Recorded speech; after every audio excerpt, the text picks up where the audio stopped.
Hey there, MiniWarGamers, Paul here. Just going to be running through a painting tutorial. I'm painting red powered armor, and for this one here I'm going to be doing the Khador heavy warjack, and I'm going to be doing it up in the Juggernaut configuration. This particular one I've magnetized, so if you see me pulling it apart during the painting, that's why, and the head's magnetized too. I'm going to start off with some GW foundation paint, Mechrite Red. This is going to go on all the red areas. Now the GW foundation paints, they're a bit thicker than the rest of your paints out there. So what we're going to be doing is using some Reaper Flow Improver. And what this is going to do is going to water down the paint a little bit and allow me to put it on a bit faster in a nice thin, even coat. Let's take those off.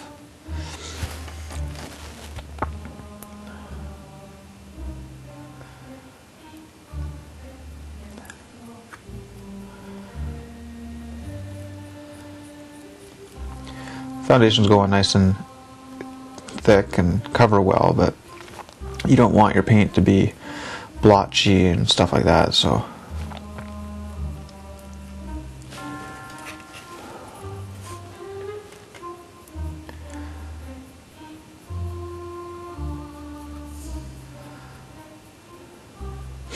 just trying to get the streaks kind of going together and making sure that there's no big high spots in the paint, because otherwise that'll be visible later on.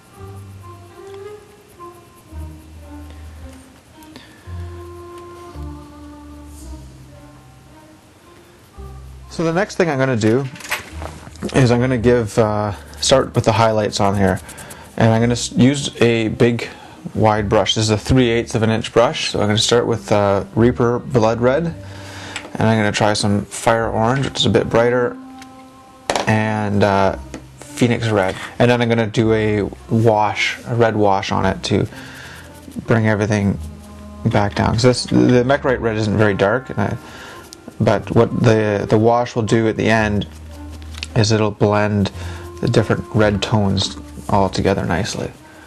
So what I've got is I've put a bit of paint on my palette there, and I'm kind of stippling into it, making sure there's very little on the brush, and I can test it on my thumb as well. And I'm just doing a dry brush, so trying to get as much of it as possible. It's really hard to see the results of what I'm doing here, but basically I'm just blending in a bit of this red tone. So it's kind of a heavy dry brush because it's very similar to the other color, the base color there. It's okay if I do it heavy.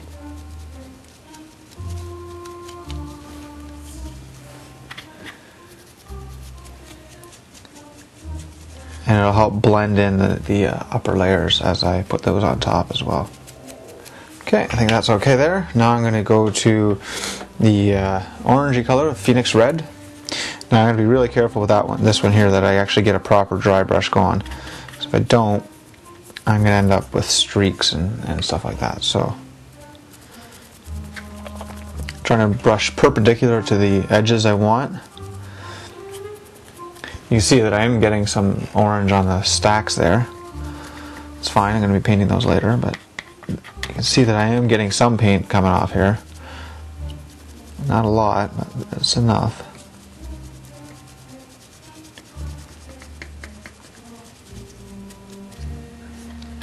I'm going to do a Baal Red wash. And this will both shade and intensify the red.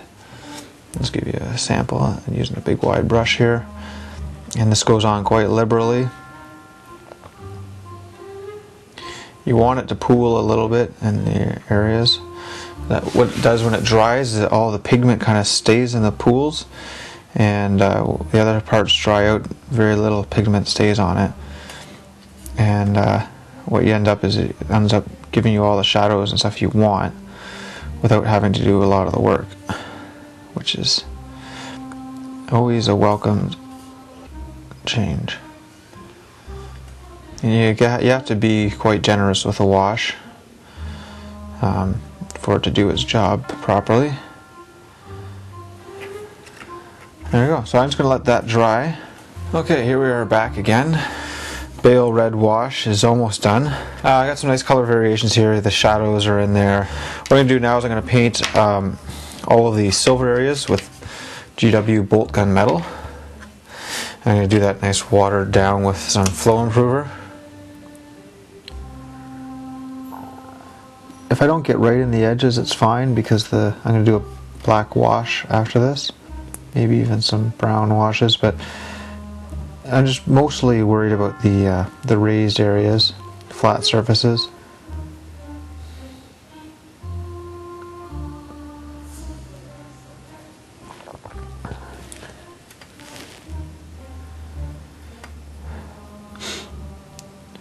So again, with any big surface, when you're putting the paint on, try to minimize the streaks you get in it, because sometimes those will dry and they'll be there forever. So that's why thin layers are better than thick layers. Thin multiple layers are better than a single thick layer. Thin down paints go on smoother as well, and they'll dry a little bit flatter.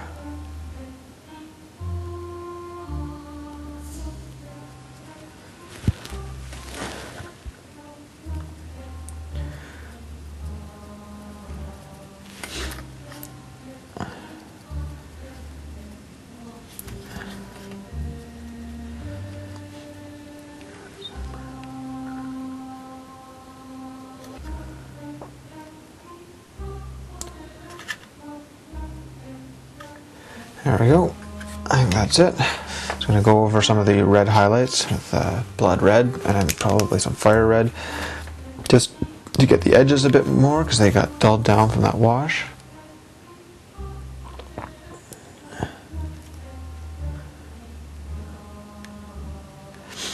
So I'm just kind of doing a overbrush slash heavy dry brush. What this does is it helps get rid of some of the dry brush texture, which may not be what you're looking for.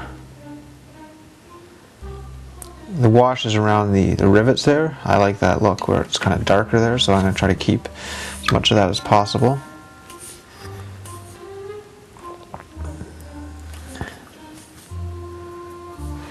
And let's get the other bits here.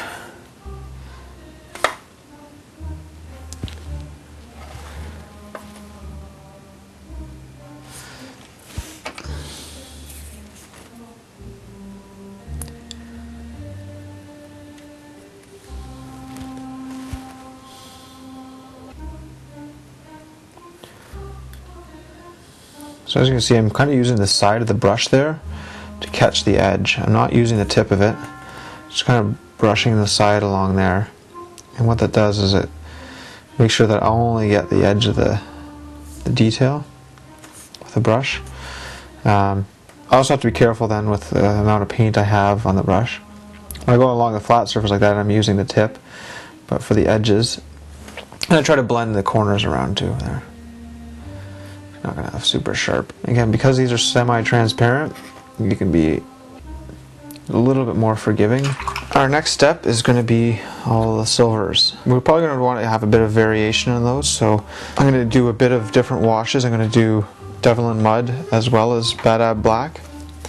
And what those will do, the Ievlin mud will look obviously a bit more rusty looking, and the Badab black is just your regular black wash. So I'll start with Ievlin mud on some of the areas. I think I'm going to pick things like the exhaust to be Ievlin mud. Make sure I get lots of it up there in the smokestack so those deeper spots get filled in. Then I don't have to go back and touch them up later.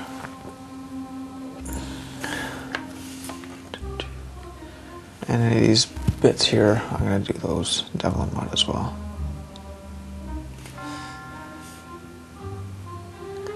Just got to make sure there's no air bubbles in those. Okay, I think that's probably enough spots with Ievlin mud. Let's switch over to Badab black.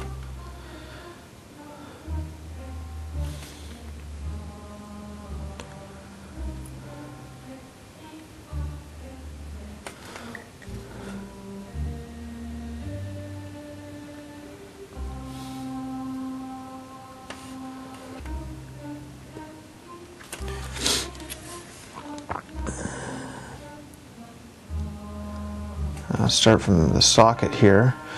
Then once I get to the end, I can just magnetize, use the magnets to hold it in place. They're already there.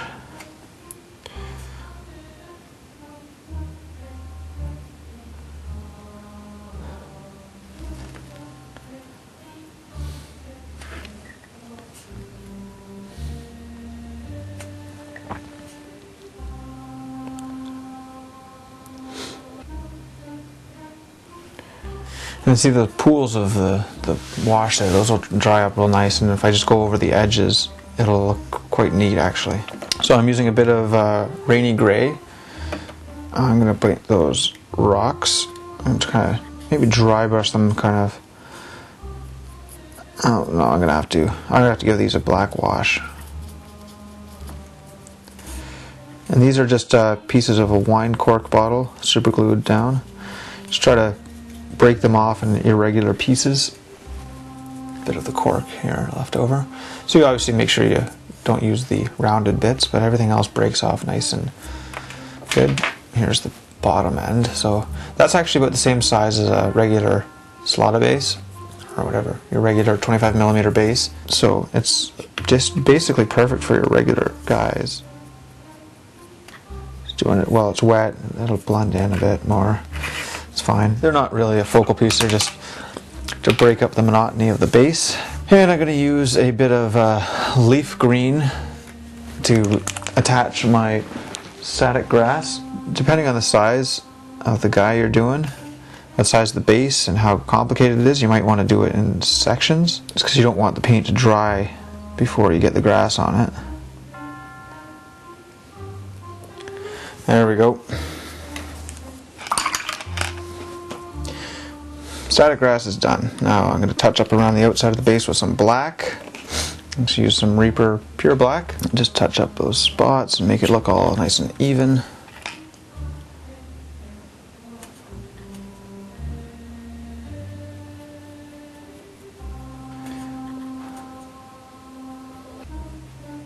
So here's what we're looking at right now. Again, definitely tabletop level, but we want to put it just over the edge a bit more, maybe with a bit of rust type stuff or battle damage. I do think the red needs a little bit more highlight, so I'm going to go over things with a super fine brush. This is Pheonix Red. It's like an orangey red. So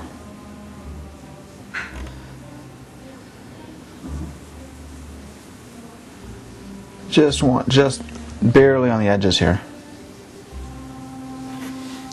just so we can get the sharpest corners, because we don't want this to look orange, but we don't want those highlights to be pink either, so orange is sort of the go-to color for red highlights.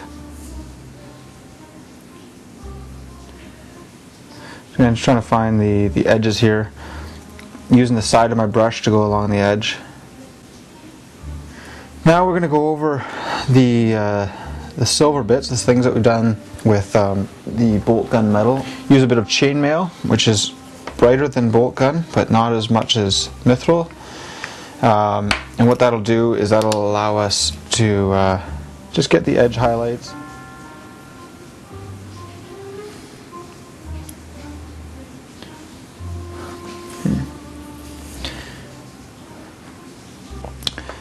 Just trying to get some lines on there. I'm using the edge of the brush, it's going along there, and just finding the raised edge with the edge of my brush, and that's giving me those nice crisp lines.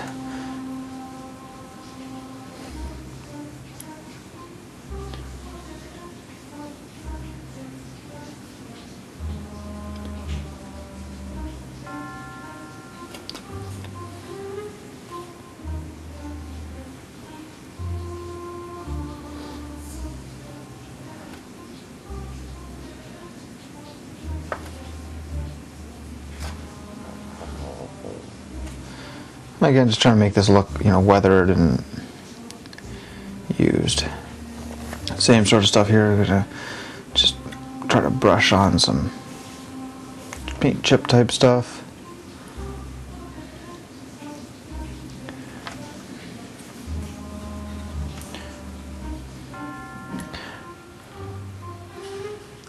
use my secret ingredient, Reaper Rust Brown.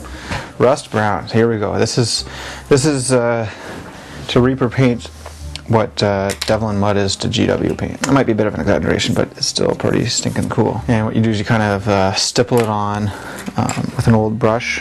You want to kind of dry brush it on. I'm just going to start going over and finding spots on the metal areas that I think should be rusty.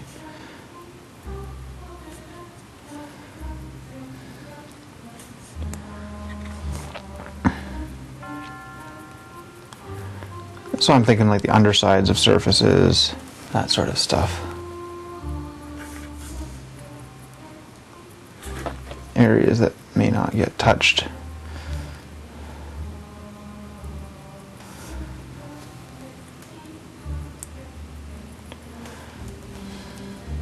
So I'm just trying to add rust to areas that might not see as much use so that they would accumulate some rust. Okay, now I'm going to use GW tin bits, and I'm going to do some scratches on the red. And the idea here again is just sort of random paint chips that would come naturally in like a war type of a thing. So I like it better when it's like a solid area that's been chipped off. If it's too subtle, then it look like you just brushed against it, which I mean it's probably more realistic, but it doesn't quite work out, I think, on the tabletop.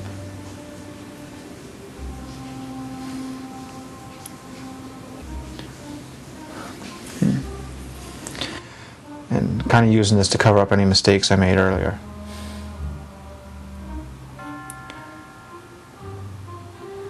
And the reason I'm using tin bits here rather than the rust brown is the rust brown won't really stand out on the red. If it was like a black panel, black armor, then the rust brown and then chainmail would be great. But the tin bits, it's kind of a rusty metal look, and it'll contrast the red nicely. It's all about contrast with your models. That's how you get the detail to stand out and things to jump. Lots of contrast. Yeah, let's get the chainmail back out. Now I can use a different brush for that. I can use just a regular brush. And all I want to do is I want to paint inside the lines, which is a bit of a challenge sometimes, but paint inside all of these. And you want like sort of irregular shapes around the edges. So I'm just gonna basically want it to follow the same area, but just slightly smaller, so it's as if the scratch itself is fresh and the other part is kind of had a chance to rust or get in there. And same with the areas that I did the rust brown.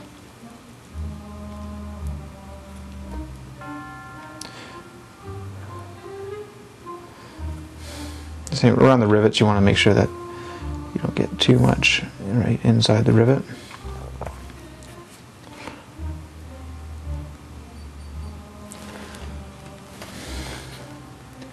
As you can see, I'm not really being too picky. I'm just using a brush that's been pretty beat up, and that gives me my irregular sort of ends there, and just kind of just trying to get the paint on inside the tin bits.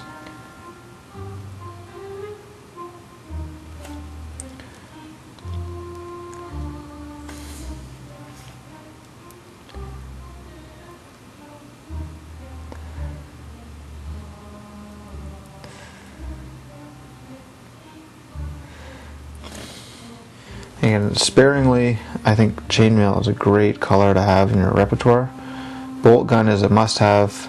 Mithril is pretty good for golds and stuff like that, but chainmail for paint chips, I think it's, for my taste, I think it's hard to beat. Okay, I'm just going to touch up some of the edges here.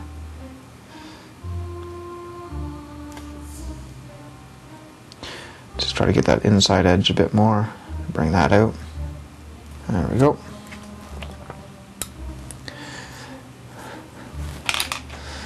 Paint back.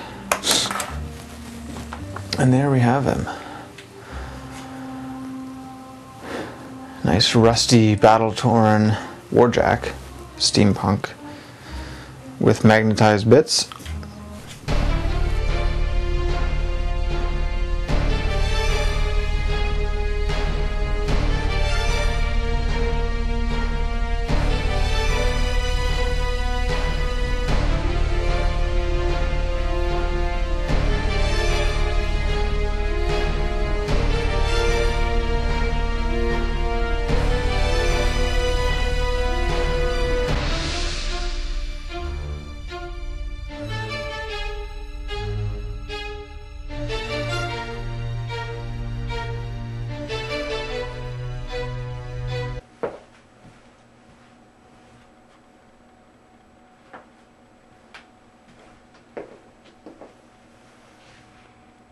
Kearney, what are you doing here? You didn't want to be part of the DVD, did you? Yeah, you got the red power armor, yes, but you didn't just come out with a new edition. So, tough luck, buddy.